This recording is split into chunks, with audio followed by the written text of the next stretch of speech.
Hello students, चला तर मग आपण चॅप्टर 2ला सुरुवात करू.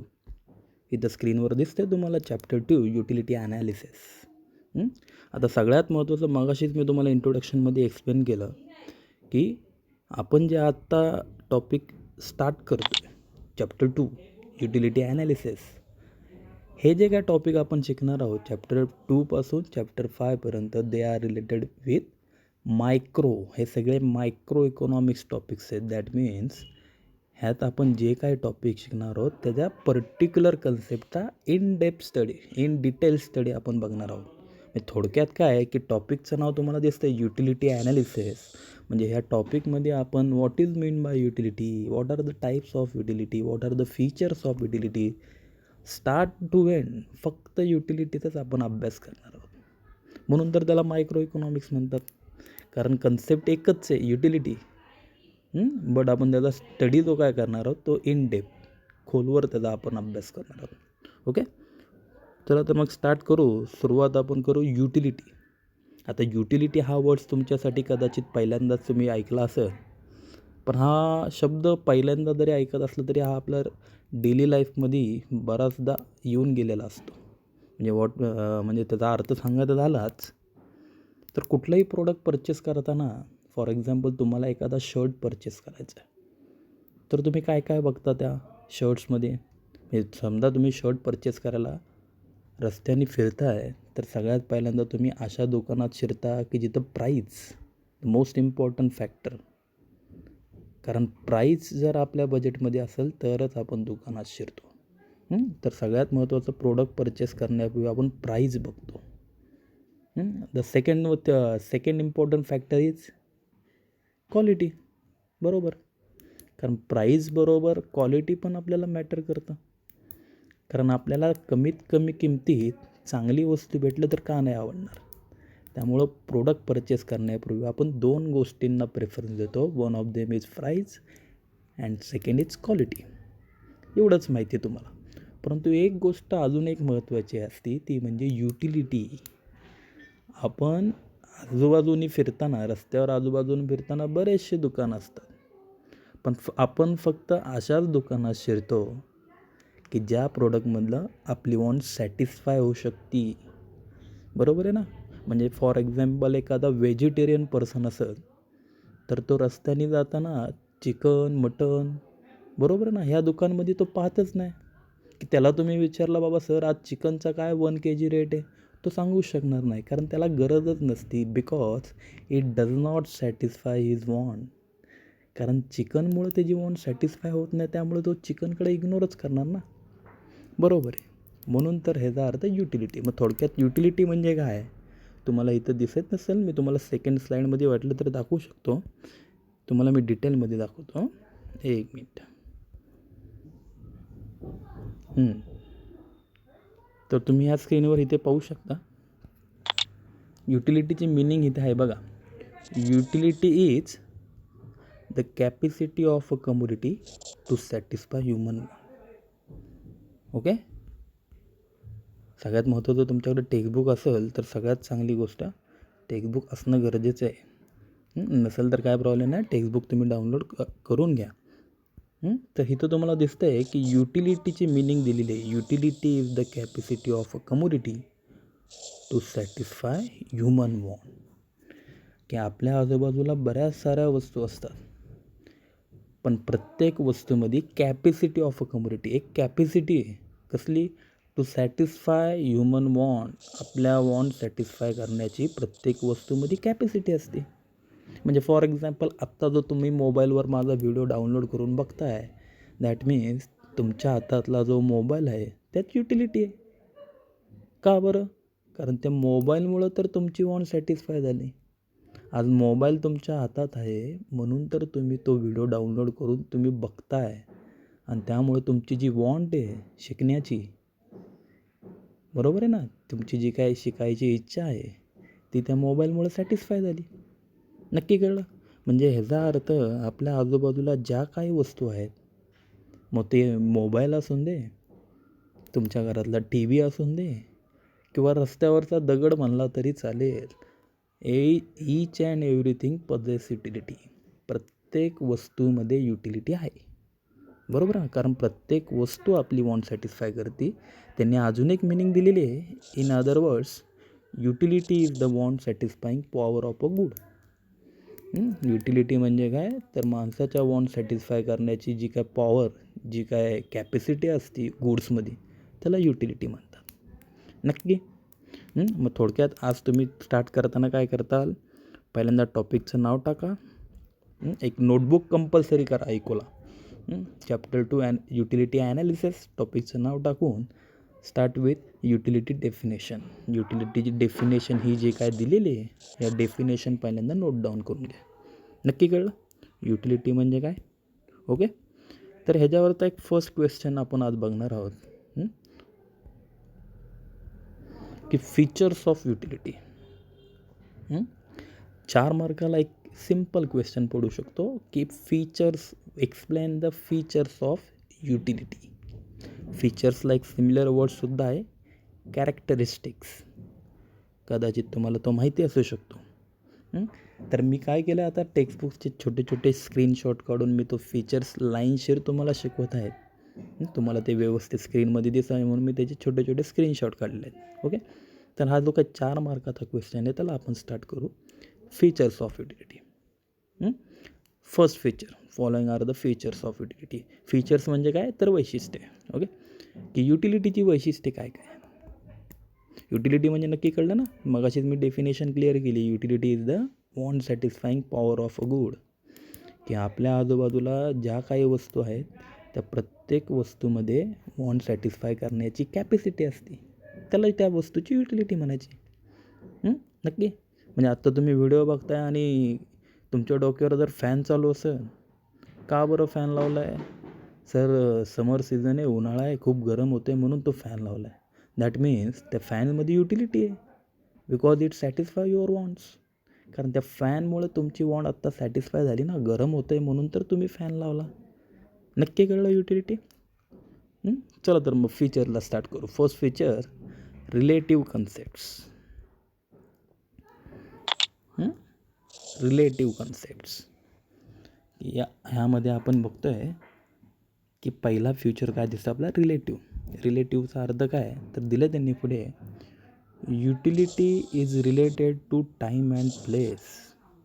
की जी काही युटिलिटी असते ती 2 गोष्टींशी रिलेटेड असते. It is related with time and place.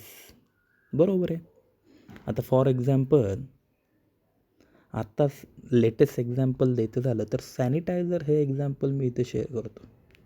का बरं? सॅनिटायझरला इतर 10 महिने कदाचित कोण विचारत देखील नसेल. ह्याच्या अगोदर सॅनिटायझर मला वाटत नाही की बरेच जणं वापरत असतील. सॅनिटायझरच्या बॉटल्स मेडिकलमध्ये बराचसा स्टॉक पडून असेल.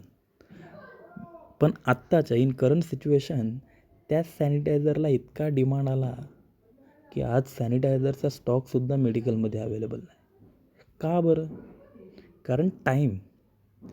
Because of time. कोरोनामुळं असं जे काही तयार झालं की ज्याला तात्पुरता एक टेम्पररी सोल्युशन म्हणून माणसं सॅनिटायझरकडे बघू लागले. बरोबर आहे ना. अदरवाईज सॅनिटायझरमध्ये युटिलिटी होतीच की, म्हणजे ह्याच्या अगोदर पण सॅनिटायझर मेडिकलमध्ये मिळत होतं. पण आत्ताच जास्त काय युटिलिटी क्रिएट झाली, टाईम. कारण आत्ता कोरोनामुळं त्याच्यात युटिलिटी क्रिएट झाली. And second one is place. ठिकाणामुळं पण युटिलिटी क्रिएट होते. दिले पुढे आपण वाचू, एक काम करू, पुढची लाईन डिस्कस करू आपण. It varies from time to time and place to place. Varies note डाऊनमध्ये बरेचसे स्टुडंट्स तुमच्यातले मराठी मीडियम किंवा सेमी मीडियम्समधले असतील, जे काय डिफरंट वर्ड्स तुम्हाला दिसतील ते नोट डाऊन करा, त्याचा अर्थ लिहून घ्या. वरीज मीन्स चेंजेस, बदलणे. Utility varies from time to time and place to place. वेळेनुसार आणि प्लेसनुसार, ठिकाणानुसार युटिलिटी बदलते. म्हणजे आता फॉर एक्झाम्पल चॉक त्यांनी खाली बघू शकता. For example, woollen clothes have a greater utility in the winter. Woollen clothes, sweaters, jackets हाय की युटिलिटी. आपण घालतोच ना स्वेटर, जॅकेट्स, पण केव्हा? Have a greater utility in winter. बरोबर आहे ना. स्वेटर आत्ता आपण कुठे 8 महिने तर तो स्वेटर कुठेतरी आपल्या कपाटामध्ये किंवा स्टोर रूममध्ये पडून असतो, त्याला कोणी विचारत नाही. पण ज्यावेळेस थंडी चालू होते इन विंटर सीझन, तेव्हा माणसांना थंडी वाजल्यावर कळायला लागतं की अरे आता स्वेटर घालणं गरजेचं आहे. That means woollen clothes have utility, आहे की युटिलिटी, पण केव्हा? In the winter. ओके. अजून एक्झाम्पल दिलं त्यांनी, सँड हॅज ग्रेटर युटिलिटी, वाळूतसुद्धा युटिलिटी आहे, बरोबर की. ॲट द कन्स्ट्रक्शन साईट, पण ती कुठे? Construction site. Then at the seashore, समुद्रकिनारी, नदीच्या किनारी. आता आपण बघितलं तर नदीच्या किनारी वाळू बऱ्यापैकी वाळू तिथं नदीच्या किनारी पडून असते. आपण ती खेळण्यासाठी कदाचित लहान मुलं तिथे गेल्यावर एकमेकांना मारून खेळत असतात तुमच्यासारखे. परंतु त्याच वाळूला तिथं कोणी विचारत नसतं. पण तीच वाळू जर आपण ट्रकमध्ये भरून तो ट्रक इथे पुण्यामध्ये कन्स्ट्रक्शन साईटवर आणला तर त्याच ट्रकचे आपल्याला इथे कितीतरी हजारो रुपये मिळतात. म्हणजे थोडक्यात ज्या वाळूला सी शोरवर कोणी विचारत नव्हतं, त्याच वाळूची युटिलिटी कन्स्ट्रक्शन साईटवर किती मोठी झाली. That means place, Wien you change the place, the utility of particular thing is increase. की टाईम बदलल्यामुळे किंवा प्लेस बदलल्यामुळे एखाद्या वस्तूची युटिलिटी काय होते? वाढते.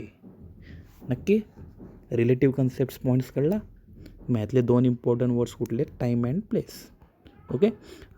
मी थोडक्यात आपले लेक्चर जेव्हा स्टार्ट होतील, मी बॅचमध्ये आलो की सगळ्यात पहिल्यांदा तुम्हाला दिसेल की मी अ पीस ऑफ चॉक, खडूचा तुकडा कुठंतरी मी शोधत असतो. का बरं शोधत असतो? म्हणजे आता तोच खडूचा तुकडा कुठल्या तरी लेक्चर हॉलमध्ये पडून असेल. पण ज्यावेळेस आपण ते लेक्चर्स आपले स्टार्ट होतील, मी गेल्या पहिला तो खडूचा तुकडा उचलणार का? कारण मला लेक्चर स्टार्ट करताना तो चॉक लागणारच. दॅट मीन्स चॉकमध्ये युटिलिटी आहेच की, पण केव्हा? At the time of lecture. Time कुठला आला? Lecture. And at the classroom, place कुठला आलं? क्लासरूम. मग जेव्हा मी क्लासरूममध्ये जातो, लेक्चरला स्टार्ट करतो, तेव्हाच मी खडूला हात लावतो, कारण तेव्हाच मला त्या खडूमुळं माझी वॉन्ट सॅटिस्फाय होती. दॅट मीन्स चॉकमध्ये युटिलिटी आहे. पण जेव्हा माझं लेक्चर सुटते, मी क्लासरूममधनं बाहेर येतो, तेव्हा मी खडू तिथंच ठेवून येतो, कारण आता मला खडूची गरज नाही. Okay. Time and place, related with time and place. आपण नेक्स्ट पॉईंट बघू. Second feature, subjective concept. Subjective means related with person to person. मराठीमध्ये आपण सब्जेक्टिव्हला व्यक्तिनिष्ठ म्हणू शकतो. ओके. तर बघू आपण सब्जेक्टिव्ह कन्सेप्टमध्ये काय दिलेलं आहे. It is a psychological concept. की ही युटिलिटी जी काय आहे ती सायकोलॉजिकल कन्सेप्ट आहे. ती म्हणताल सर सायकोलॉजिकल मीन्स, दिले पुढे त्यांनी बघू शकता आपण, utility differs from person to person. नक्कीच ही जी काय लाईन आहे ही इम्पॉर्टंट आहे. Utility differs from person to person. Utility माणसानुसार बदलत जाते, बरोबर आहे. फॉर एक्झाम्पल, 2 मित्र आहात तुम्ही, एक व्हेजिटेरियन आहे आणि एक नॉन व्हेजिटेरियन आहे. दोघांना भूक लागलेली आहे आणि दोघांच्या समोर फॉर एक्झाम्पल एखादी चिकन बिर्याणी ठेवलेली आहे. समजा व्हेज बिर्याणी ठेवली तर नो प्रॉब्लेम. व्हेजिटेरियन पर्सन पण व्हेज बिर्याणी खाऊ शकतो अँड नॉन व्हेजिटेरियन पर्सन पण व्हेज बिर्याणी खाऊ शकतो. दोघांच्या वॉन्ट सॅटिस्फाय होतील, दोघांनाही युटिलिटी मिळेल. पण ती व्हेज बिर्याणी नसून जर चिकन बिर्याणी असेल तर मग जो कोण व्हेजिटेरियन स्टुडंट आहे माझा किंवा जो व्हेजिटेरियन पर्सन आहे तो मात्र त्याला हात लावणार नाही, आणि जो नॉन व्हेजिटेरियन पर्सन आहे, नॉन व्हेजिटेरियन स्टुडंट आहे, तो आपला खाऊन मोकळा होईल. That means according to vegetarian पर्सनला जर विचारलं की बाबा तुम्हाला युटिलिटी मिळाली का, तर त्याचा आन्सर असणार आहे no. Why? Because chicken biryani has no capacity to satisfy his want. कारण त्याची वॉन्ट त्या चिकन बिर्याणीमुळं सॅटिस्फाय झाली नाही, तो उपाशीच राहिला. पण तो जो नॉन व्हेजिटेरियन पर्सन आहे त्याची मात्र भूक भागली. त्याला जर तुम्ही विचारलं युटिलिटी आहे का, तो म्हणणार येस ऑफकोर्स चिकन बिर्याणीमध्ये युटिलिटी आहे, कारण मी तर खाल्ली ती भाऊ. म्हणून त्यांनी ते सेंटेन्स दिले, utility differs from person to person. प्रत्येक वस्तूमध्ये युटिलिटी असते, पण ती पर्सन टू पर्सन माणसांनुसार बदलत जाते. का बरं बदलत जाते? पुढची line, this is due to differences in taste, preference, likes dislikes, nature, habits, profession. कारण प्रत्येकाची जी काय युटिलिटी आहे ती त्यांच्या लाईक्स डिसलाईक्स आवडीनिवडी असतात. नेचर, हॅबिट्स, प्रत्येकाचा स्वभाव, प्रत्येकाच्या सवयी, प्रोफेशन, काय काय जणांचं प्रोफेशन. आता फॉर एक्झाम्पल खडू, मगाचंच एक्झाम्पल मी परत जरा एक्सप्लेन करतो की पीस ऑफ चॉक, खडूचा एखादा तुकडा असेल, तर खडूचा तुकडा जेव्हा लेक्चर हॉलमध्ये पडलेला असतो त्याला तुम्ही हातसुद्धा लावत नाही किंवा तुम्ही उचलत देखील नाही. का बरं? कारण त्या खडूचा तुमच्यासाठी काहीच उपयोग नाही. Because it does not satisfy your any want. त्या खडूमुळं तुमची कुठलीही वॉन्ट सॅटिस्फाय होत नाही. तुम्ही तो खडूचा तुकडा तिथेच हॉलमध्ये ठेवून बाहेर जाता. पण त्याच खडूमुळं आमची मीन्स टीचर्सची वॉन्ट सॅटिस्फाय होती, आहे का नाही? त्यामुळं खडूमध्ये युटिलिटी आहे, पण ती तुम्हाला नाही. Differs from person to person. त्यांनी एक एक्झाम्पल दिलं आहे. For example stethoscope has utility to a doctor. बरोबर आहे, ते डॉक्टरांच्या गळ्यात लटकवलेला आपण स्टेथोस्कोप बघतो की जेणेकरून ते गेल्यावर आपल्याला नेहमी चेक करतात. पण त्या स्टेथोस्कोपचा वापर फक्त त्यांनाच होतो, बट नॉट अ लेमॅन. आपल्यासारख्या माणसांना त्याचा काही उपयोग होत नाही. ओके, नक्की कळलं? Subjective concept. Third future, ethically neutral concept. हा थर्ड पॉईंट्स आपण जरा नंतर शेअर करू. ओके, कारण हा पॉईंट जरा नंतर घेतल्यावर कदाचित तुम्हाला व्यवस्थित कळेल. आपण त्याच्या अगोदर फोर्थ पॉईंट घेऊ. Utility differs from usefulness. आता हा जो काय आपण पॉईंट बघतोय, डिफर्स फ्रॉम युजफुलनेस, ह्यामध्ये तुम्हाला नीट लक्षात आलं असेल, दोन वर्ड्स आहेत, utility, usefulness. Both words are different and both are different concept. दोन्ही कन्सेप्ट वेगवेगळ्या आहेत, युटिलिटी अँड युजफुलनेस. मी एक एक्झाम्पल पहिलं शेअर करतो म्हणजे लक्षात येईल तुमच्यासमोर की बाबा दोन बॉटल आहेत. मला एखादं एक्झाम्पल तुम्हाला द्यायचं झालं तर milk and wine both are liquid. समजा तुमच्यासमोर एक मिल्क आणि एक वाईन, एक दुधाची बाटली आणि एक वाईनची दारूची बाटली आहे. तर साहजिक आहे त्यातलं मिल्कला आपण पहिला प्रेफरन्स देणार. म्हणजे आपल्या शेजारी एखादा ड्रंकर्ड पर्सन, दारू पिणारा माणूस असेल, आपण शेजारी बसलो आहे, त्याच्यासमोर तुम्ही वाईनची बॉटल आहे आणि आपल्यासमोर समजा मिल्कची बॉटल असेल, तर दोघांमधला डिफरन्स काय आहे? तर दोघांना तहान लागली, आपण आपली मिल्कची बॉटल उचलणार, मिल्कचा प्यायला सुरुवात करणार, आणि तो ड्रंकर्ड पर्सन काय करणार, तो वाईनची बॉटल उचलणार, तो वाईन प्यायला सुरुवात करणार. That means milk and wine both satisfy wants of different persons.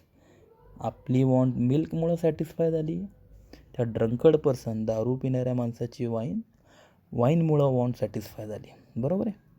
म्हणजे ह्याचा अर्थ काय झाला की मिल्कमध्ये आणि वाईनमध्ये बोथ हॅव युटिलिटी. दोघांमध्ये युटिलिटी आहे, कारण दोघांमुळं वॉन्ट सॅटिस्फाय झाले. बट दोघांमध्ये डिफरन्स काय आहे? तर बाबा मिल्क, दूध पिलेलं कधी पण चांगलं आहे, कारण दूध पिल्याचा कधी आपल्याला साईड इफेक्ट होत नाही, ते शरीरासाठी चांगलंच आहे.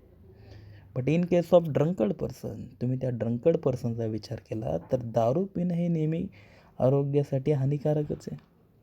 आपण नेहमी बघतो किंवा एखादा पिक्चर चालू असेल तर एखादा ड्रिंकिंग किंवा स्मोकिंग सीन आला की बाजूला आपण बघतो की smoking, drinking is injurious to the health. हे का दाखवतात? कारण ते आरोग्यासाठी घातक आहे म्हणूनच दाखवतात ना. थोडक्यात दोघांमधला डिफरन्स लक्षात आला की मिल्कमध्ये युटिलिटीसुद्धा आहे आपण ते पिऊ पण शकतो, भूक लागली तर पिऊ पण शकतो. And milk have also usefulness, आणि ते पिणं चांगलंसुद्धा आहे. म्हणजे मिल्कमध्ये दोन्ही आहे, युटिलिटी पण युजफुलनेस पण. पण वाईनचा जर विचार केला, wine possess only utility, it does not have any usefulness. वाईनमध्ये फक्त आणि फक्त युटिलिटी आहे. वाईनमुळं आपल्याला शरीराला काही चांगला इफेक्ट होत नाही, त्यामुळं त्यामध्ये फक्त युटिलिटी आहे. ओके, बघू आपण point. Utility is the capacity of a community to satisfy human want. ही वरची मिनिंग युटिलिटीची दिलेली आहे त्यांनी, की युटिलिटी म्हणजे काय त्यांनी सांगितलं आहे. Wear as usefulness indicates value in use of community. Usefulness म्हणजे काय, की value in use of the community. त्या वस्तूचा आपल्याला किती फायदा होतो त्याला आपलं युजफुलनेस म्हणतात. फॉर एक्झाम्पल त्यांनी आपलेच दिलेलं आहे बघा. Milk has both. दुधामध्ये, मिल्कमध्ये बोथ दोन्ही आहे, utility as well as usefulness. दुधामुळे आपली भूकसुद्धा भागते, वॉन्ट सॅटिस्फाय होते, अँड युजफुलनेस, ते पिणं चांगलंसुद्धा आहे. While liquor means wine. Liquor has utility only to an addict. की जी काय लिकरची बॉटल असेल, वाईनची बॉटल असेल, लिकरमध्ये फक्त युटिलिटी आहे कुणासाठी, ओनली टू ॲन ॲडिक्ट. ज्याला त्याची सवय आहे, किंवा आपण ड्रंकड पर्सन, दारुडा म्हणू शकतो. एखादा दारू पिणारा दारुडा माणूस असेल तर त्याला मिळणार ना युटिलिटी लिकरपासून. But has no usefulness. पण ते चांगलं आहे का पिणं दारू? नाही ना. Has no usefulness. नक्की कळलं की utility and usefulness both are different words and different concept. प्रत्येक वस्तूमध्ये युटिलिटी आहे. रस्त्यावरचं दगड जरी उचललं ना, त्यात पण युटिलिटी आहे. पण ह्याचा अर्थ असा नाही होत की प्रत्येक वस्तूमध्ये युजफुलनेस असतेच. Okay, utility and usefulness different concepts. तर थोडक्यात आज आपण 4 पॉईंट्स, थर्ड पॉईंट मी स्किप केला आहे, म्हणजे आपण 4 पॉईंट्स एक्सप्लेन केलेले आहेत. टोटल 10 फीचर्स आहेत. फर्स्ट व्हिडिओमध्ये मी जास्त काय शिकवत नाही, कारण व्हिडिओची लेंथ वाढू शकते. तर आज मी फक्त 4 फीचर्स शिकवलेले आहेत. अँड युटिलिटीची डेफिनेशन मी एक्सप्लेन केलेलं आहे. तर तुम्ही एक काम करा, नोटबुक तयार करा, इकॉनॉमिक्सची एक नवीन नोटबुक तयार करा, चॅप्टर्स 2 स्टार्ट करा, आणि हे झालेले features in your own language तुम्ही तुमच्या भाषेत नोट डाऊन केले तरी चालतील. Okay, so take care, stay home, stay safe. घरीच राहा, काळजी घ्या. बाय.